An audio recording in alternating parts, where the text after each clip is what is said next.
No domingo passado, de mãos dadas com o evangelista São Marcos, seguimos Jesus pelo deserto, no confronto com Satanás, esta representação maligna de uma realidade perpassada, encharcada de satanicidade, como nós dissemos na reflexão do Evangelho do domingo passado. Tudo era satanicidade. Desde o deserto a Galileia, onde dominava Herodes, e para onde Jesus se dirigiu depois do deserto. Hoje São Marcos nos toma pelas mãos e nos leva até o Monte da Transfiguração. De antes do encontro com Satanás, do embate com o mal dominante na sociedade, agora ao encontro com o céu, que tange a terra, que beija a terra, que fala com a terra. É este o Evangelho deste domingo, dia 28 de fevereiro de 2021, segundo domingo da Quaresma, São Marcos, capítulo 9, principiando pelo versículo 2, terminando no versículo 10, a transfiguração de Jesus.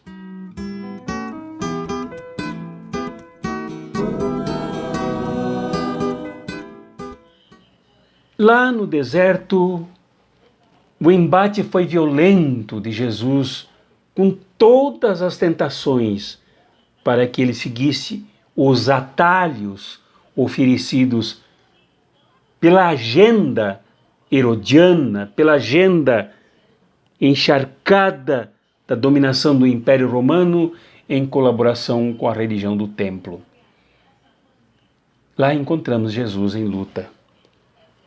Agora, depois que ele saiu do deserto, foi para Galileia, agora nos encontramos com ele no monte. No monte, num provável momento de oração, com seus 3 discípulos, Pedro, Tiago e João. Mas no monte, Jesus se depara com a sua própria dimensão divina.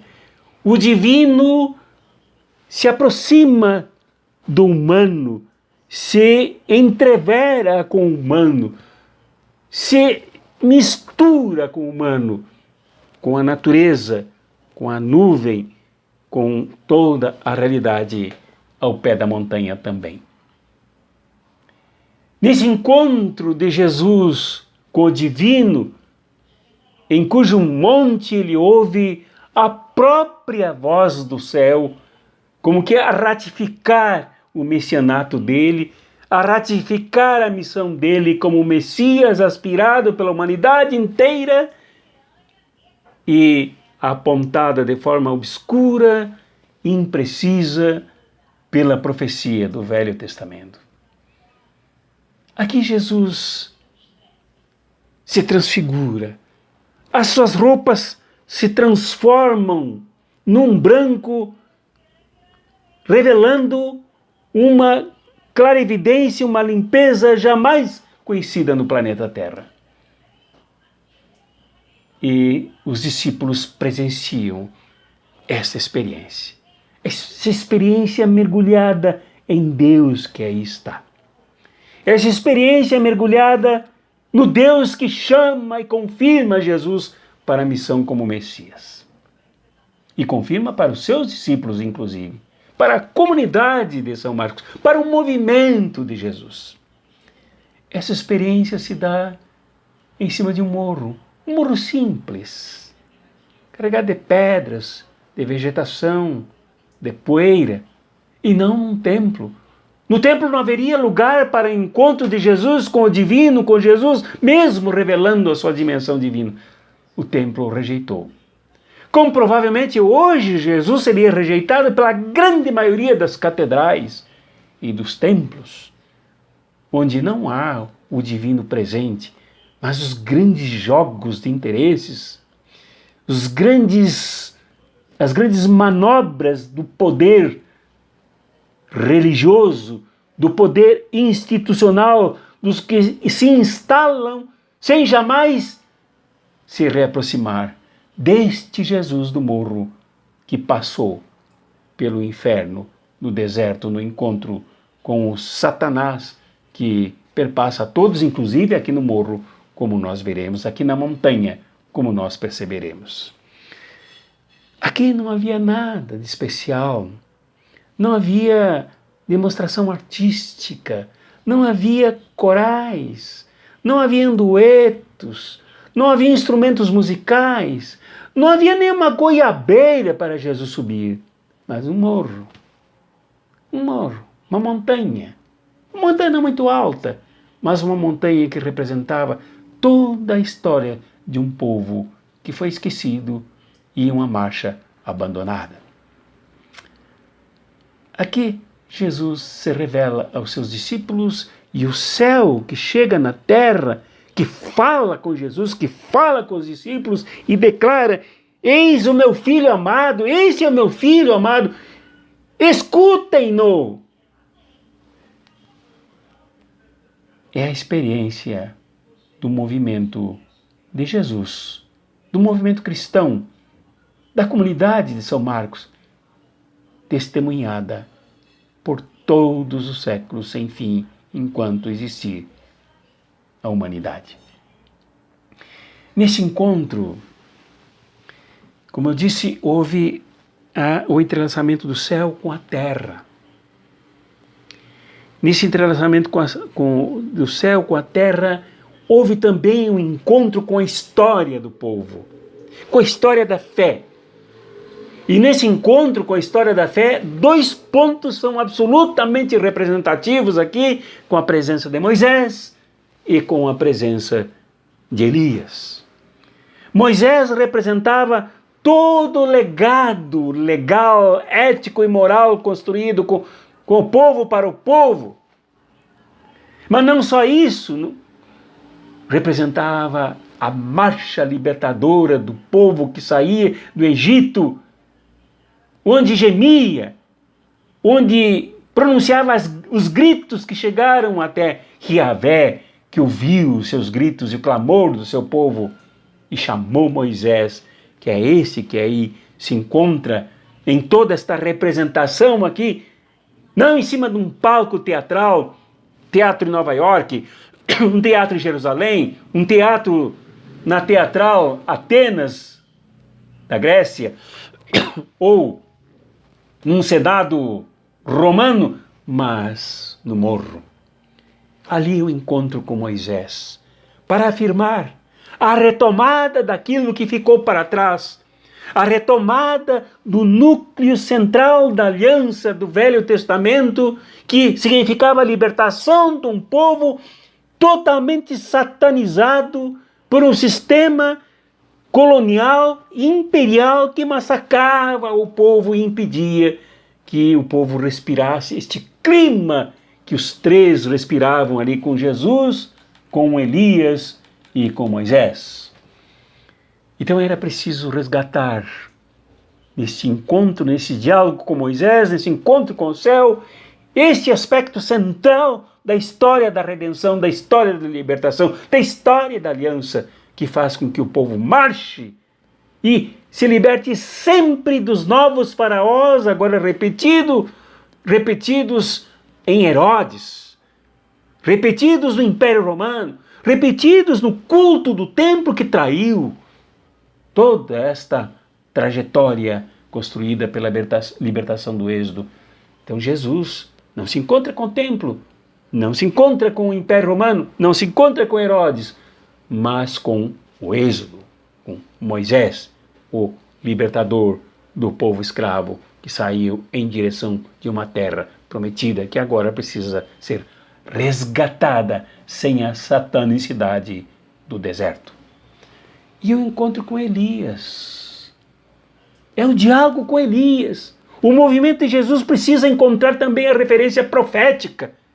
Os profetas que denunciaram o tempo inteiro no Velho Testamento quando houve esta traição por parte do templo, por parte dos pastores rabinos, por parte dos pastores sacerdotes, por parte dos reis que eram ungidos, mas que acabaram traindo a missão no passado, que era de manter o processo libertador permanentemente. Os profetas denunciaram, se martirizaram por isso, clamaram por isso, foram decapitados, como também João o Batista, o último profeta do Velho Testamento e o primeiro do Segundo Testamento, do Novo Testamento. É preciso então dialogar com Elias. É preciso receber o bafejo profético. Jesus ia ao encontro do profético porque ele não abandonou a profecia da denúncia e a profecia do anúncio agora do reino que ele veio inaugurar, que ele veio trazer. Foi esse o encontro de Jesus. Tão bom que São Pedro,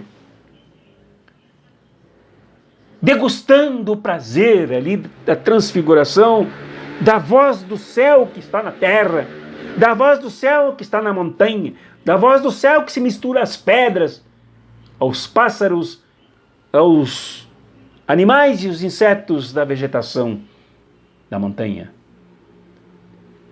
E pede, sem saber o que dizia, como nos conta São Marcos, e também Mateus, também Lucas. Mestre, quem sabe construamos aqui tendas que foram usadas no passado, na marcha do povo, que quando parava, armava suas tendas. Quem sabe construamos aqui tendas, 3 tendas, uma para ti, uma para Moisés, uma para Elias. Na mente de Pedro, do Pedro confuso, Pedro assustado, permanecia o status da acomodação. O status institucional que amarra a fé, amarra a profecia, amarra a história libertadora e a acomoda num conforto preguiçoso de quem não entendeu o projeto de Jesus. Mas ali também houve medo. Houve medo.